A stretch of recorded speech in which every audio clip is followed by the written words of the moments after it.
Welcome back to the Marching to Madness College Basketball Podcast, where I have my good friend Jim Harrick here on the line. 470 career wins, 6 of which came in the NCAA Tournament in 1995 when he took the UCLA Bruins to a national championship. And I've got to tell you this, guys, for my money, we've got to get Coach Harrick in the Hall of Fame. He deserves to belong there. If you go back and study his career, you'll agree as well. Coach, welcome back. Thank you, Ken. Nice to be with you. Oh, yes, always. Hey, I was going to talk about a few of those things. There more needs to be pointed out about the fact that you had 16 NCAA appearances in 23 seasons as a head coach. And sometimes that Elite Eight in 1998 in Rhode Island, where you had Cuttino Mobley and that 2-point loss in that standoff to Stanford, there's never been enough said about that team. That was a really good basketball team. Well, from my standpoint, I have to go to bed every night with that. And from my standpoint, the officials still got the whistle blocked in his throat. He forgot to make the call at the end because they'd fouled us 8 straight times. And then Mobley's got the ball and the guy reaches across and fouls him, and we don't get the call. But other than that, it was a great run. We had 2 really, really good guards, and Tyson Wheeler and Cuttino Mobley. And then we had another really good guard, Preston Murphy, backing them up. The assistant at Georgia now, Antonio Reynolds Dean, was a wing, and sitting on the bench ineligible was Lamar Odom. Yeah, I want to mention that. But that was a great effort by those guys. And not a lot of people knew their names or anything. They were kind of a no-name team, and I think Cuttino and Tyson put them on their shoulders and carried them. Especially Cuttino, he probably thought he was the best player in the country, and I wouldn't ever question him.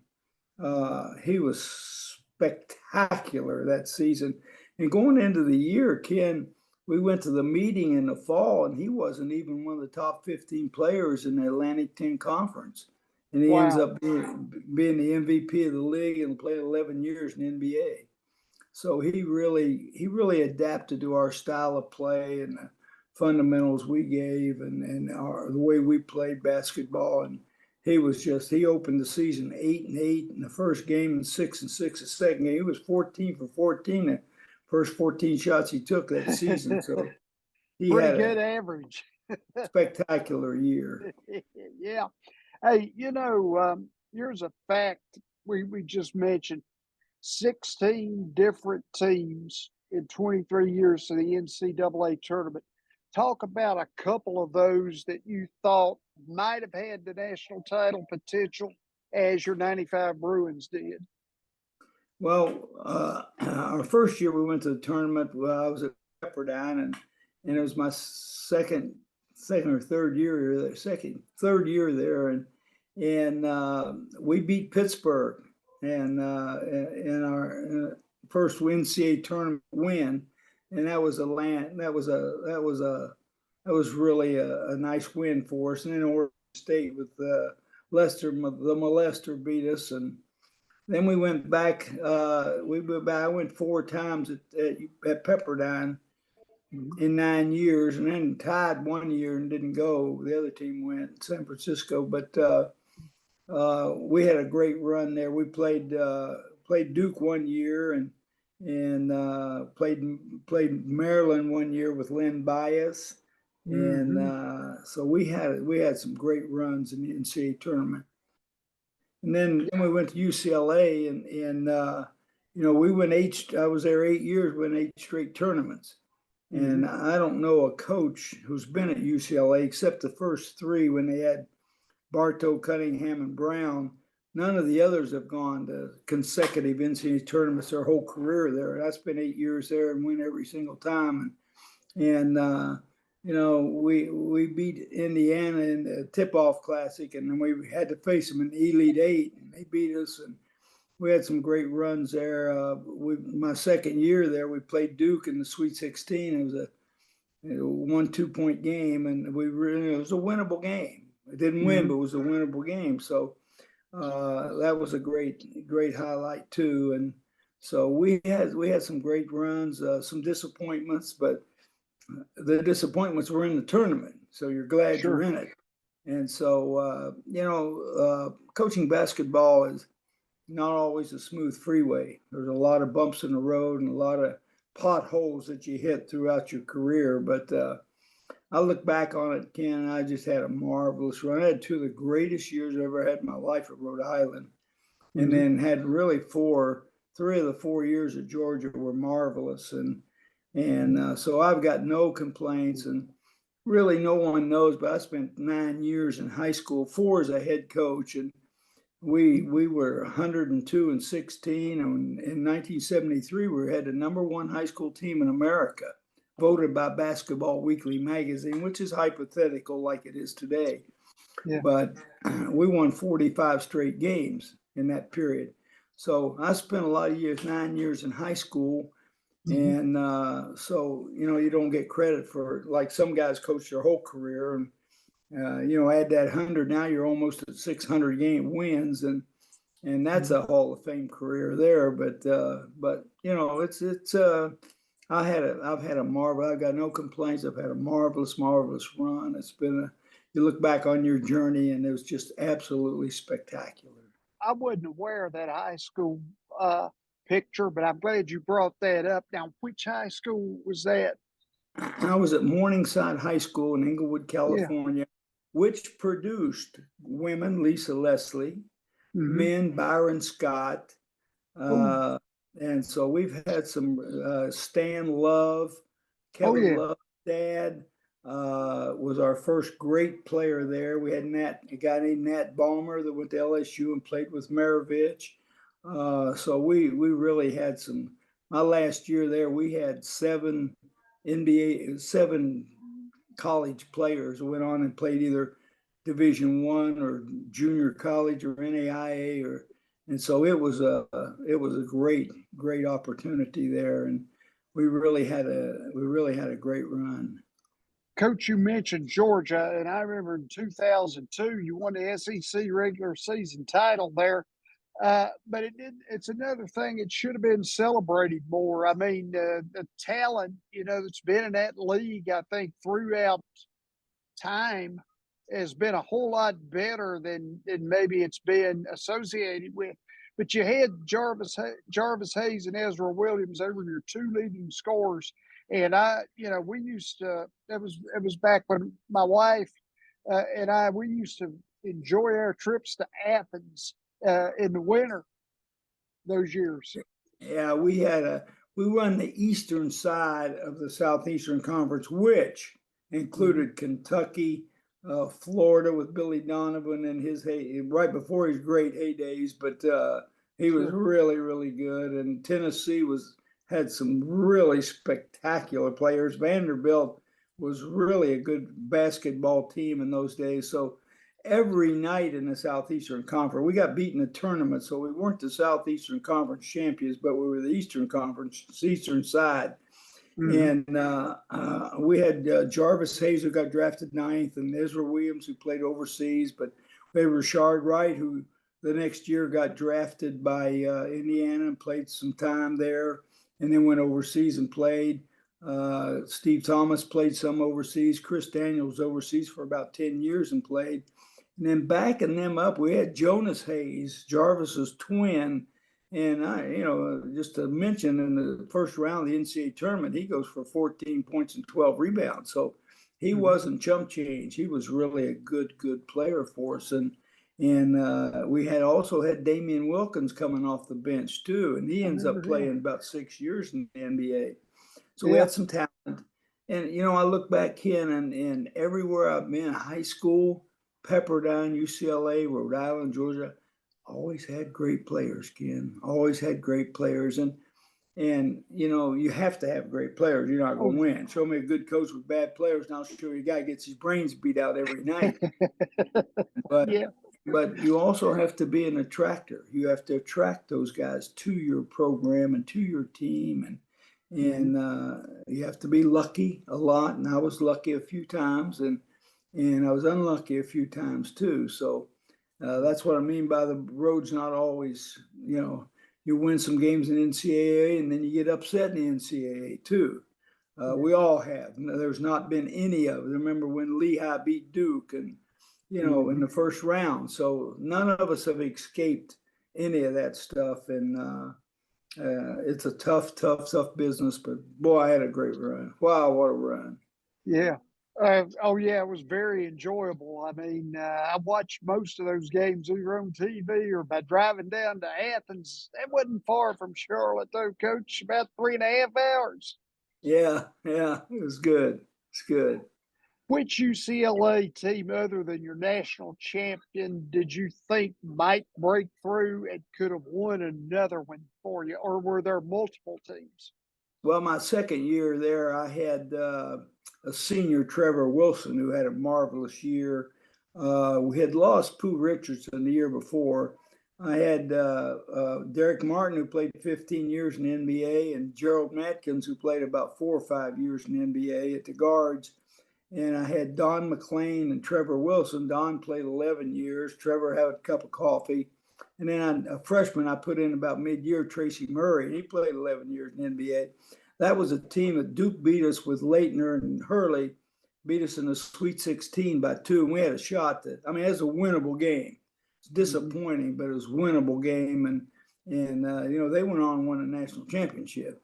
And that team could have, with what you need in the NCAA tournament's a break. You need a break here and there somewhere along the way. We didn't get that year, and that team could have won. And then 2 years later, we had Gerald Matkins and Sean Tarver at the guards, and Derek Martin coming off the bench, and Tyus Edney coming off the bench. Oh, yeah. And we had Tracy Murray and Don McLean at the forwards, and I used Mitchell Butler mostly in the post to guard the post. He was 6'5", but he could play for it. He played 10 years in the NBA. And I had Ed O'Bannon, who was sitting out because of a torn ACL. That team, we beat Indiana in the Tip-Off Classic. We won our conference, and we got in the Elite Eight, and Indiana came back. You have to play a team a second time after you've beaten them in the preseason. They get you, boy. Their motivation is unbelievable. And they had a good team, and had Coach Knight, and they beat us good too. But we beat them good too in the other one. So that team could have won also, and the Rhode Island team could have won if we had a little break. And last year, Georgia's team could have won. So woulda, coulda, shoulda, but to have a shot and know in your mind that this team is good enough to win it is really, I think, for a team is a great accomplishment. Look at all the teams in the country today, and I hope these coaches look at their team and like you'll remember Tyus Edney going the length of the floor at Boise and beating Missouri with 4.8 seconds to go. And that summer, I spoke at a clinic with Norm Stewart, the Missouri coach, and he says, you know what? He says, I'm not glad you won, but I'm glad you won because we couldn't have won the NCAA tournament, and you could have. And as a coach, I think you have to understand, hey, this team has a shot. When I remember one of the years I did not go to the tournament at Pepperdine, we got in the conference championship finals. Now we're in the finals, and we didn't do well. We had a winning season, but it wasn't a great year, 15-12, I think. And I'm looking at my team, and we're in the we're in the finals of the conference championships to go to the NCAA tournament. And I'm looking back and I'm saying, I don't know if I want to take this team to the tournament. They're not really good enough to go. And so I hope I realized that, somewhere along the way, and I would warn coaches and tell coaches, know what the potential of your team is. A master coach will take his team and do the very best job he can with the talent that he has. And unfortunately, you got to go out and get your own talent. You did, and that's what you're stuck with. And whether somebody gets hurt or what have you, But now we're coming into January, and you look at your team and see how it's developing and how it's molding, and say, hey, we really got a chance. Do we have a chance? I don't know if we have a chance. I look at Gonzaga. I would think Mark Few would say they're kind of hot and cold. They're 7-2 or 3-2, I think, and they played 2 bad games and got beat. And UCLA is really hot, but they went over to Vegas and gave up 52 to Illinois in the second half. And Illinois is good, but they're not great. And then Baylor beat, and they got 47 the second half against them. And they took that as motivation, went on to beat Kentucky and Maryland. And they're playing really good. They're a good basketball, very good basketball. I think they'll win this league out here. And they'll be a very good team. They'll be a high seed. And, you know, I think if Coach Cronin looks at his team and say, do we have a chance to win a national championship? Yeah, maybe we do. And I think Gonzaga has a chance. And certainly Carolina. I mean, I sit here, I bang my head against the wall and wonder, you know, what's going on at Carolina? They got the center back, Bogut, and both those guards, and they got in a championship game last night, got 4 starters back, and they're 6-4. And you know, you kind of wonder, and you know, Duke has lost a couple. They got a chance. You know, you look around, Arizona's a good basketball team. They got a chance. Kansas 11-1, they got a chance. And so Arkansas is a very good team. Musselman does a wonderful job coaching. So, I think so. My bottom line is this thing is wide open this year. And that's kind of the way it should be. That's really good for basketball, that it's wide open and you have maybe a different winner every year. Yeah, makes it interesting, makes it exciting, makes you stay up late. Yeah, sure does. I want to, you know, I'm anxious to see a lot of teams, different kind of teams, and I do more television than anything anymore. Though I don't want to go out and fight those crowds like you used to, but I get to see a lot of basketball. What do you think the Bruins do, or what are some things they might make you think of your NCAA tournament teams, and then consequently could have another deep run with this group? Well, you know, sports announcers love this term, defense wins championships. And defense does win championships if you can score the ball, you don't turn it over, you rebound, and you play hard. And then defense does kind of get you over the hump. And their teams play really, really good defense. To me, they've got 2-3 really, really good players, and Hawkes and Campbell and Clark. And do they have enough inside to win? I'm not sure. But you know, they'll be favored almost every game they play. You got UCLA, Arizona, and USC are kind of, I guess, the first 3 picks for everybody. Do you see anybody else that might be sitting there in the wings in the Pac-12 waiting to make a move when the season starts? I was wondering about Arizona State. They've shown real good promise, and they go up to San Francisco this weekend and get beat 30. At half, they're down 30. And they were down 47, I think, or something like that. And I understand you can have a bad game like that. So they might be another team that would be on the surface playing pretty good. And you know, your team can develop as the season goes. You get somebody injured and get them back, or you know, your team develop, or a light switch goes off on your team and somebody can have a good run starting in January.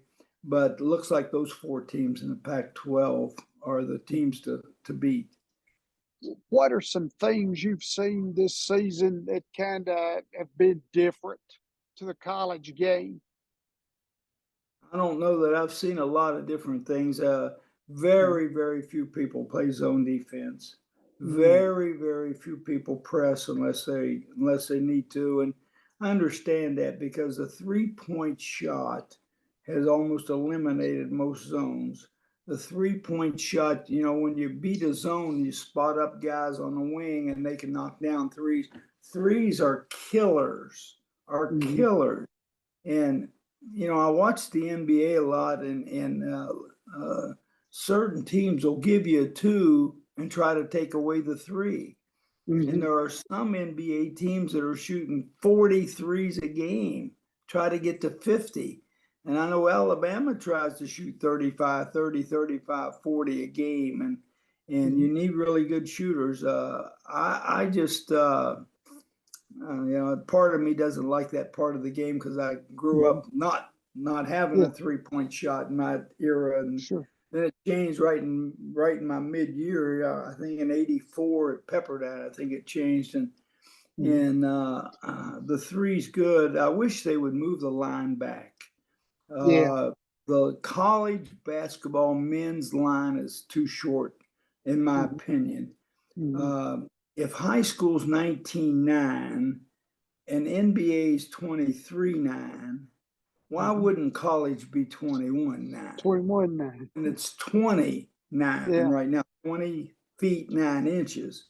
Yeah. But you move it back a foot, and that changes a lot of guys. I mean, I coached in the NBA Development League, and we would get these college kids coming in and trying to adjust from a 19.9 to 23.9, just killed them.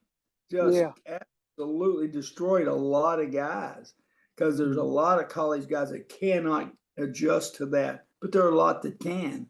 And strength training and the ability to practice and practice and practice and work on the 3 and work on the 3 has made it to the point where it should be, in my opinion, 21 feet 9 inches instead of 20 feet 9 inches. Doesn't that make sense? That makes sense. 39. You did better in math than I did. Yeah. Coach Jim Harrick, ladies and gentlemen, one of my favorite guests, one of my favorite people, and you got to vote for this man and get him in the Hall of Fame. How's that, Coach? You think they'll listen at me? No, I don't think they'll listen. They should. Your voice is good. It's not that good. Yeah. Hey, great being with you and great talking to you. Thanks for everything. Yes, sir. It's always a pleasure, and I'll see you around. All right, buddy. Take care. Thank you very much. Yeah. All right, Ken. Thank you.